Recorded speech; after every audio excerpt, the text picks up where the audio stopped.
It's time for our second to last lesson in Latin 4, lesson 119, some descriptive clauses. A clause which adds something to a noun or its equivalent may be introduced by a relative pronoun. And while it is a relative clause in form, it is also an adjective clause in value. Such clauses are called descriptive clauses and sometimes clauses of characteristic or quality.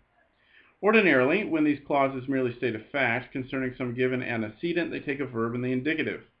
But if they describe some indefinite or general antecedent, they take a verb in the subjunctive. The subjunctive regularly follows such expressions as sunt qui. There are some who, quis est qui, who is there who, unus est qui, solus est qui, nemo est qui, etc. There is no one who, alone, he who, and so forth.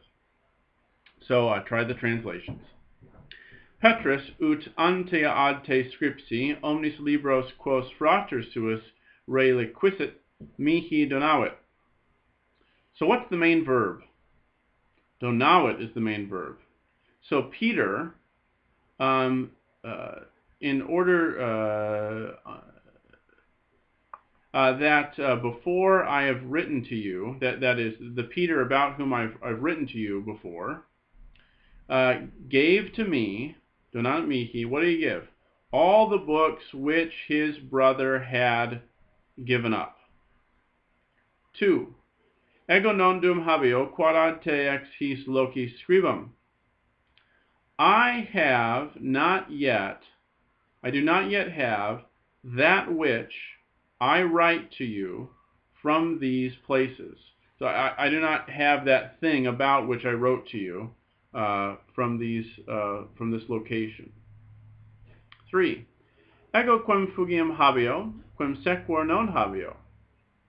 I have that which I flee. That which I follow, I do not have. It is very philosophical today, these sentences. Nihil video quod speram. I see nothing that I hope for. I see nothing to hope for. 5. Dolio me non habera cui haec tradum. I am sorry that I do not have those things for which I hand over, give up. Cui haec, in English the word order is haec cui, those things for which, so forth. And 6. Nemo est qui nos videat. There is no one who sees us. There is nobody who sees us. Okay. In lesson 120, there is no lesson 120. We're on to the reading lessons. This is the last lesson, not the second to last lesson. So in one sense, there's nothing new for you to learn in Latin. It's just time to start reading unabridged Latin and begin to put these things into place. You've got all the knowledge you need, but we need to solidify that knowledge, and the only way to do that is to begin reading unabridged Latin. So I know you may feel like, man, do I really know Latin?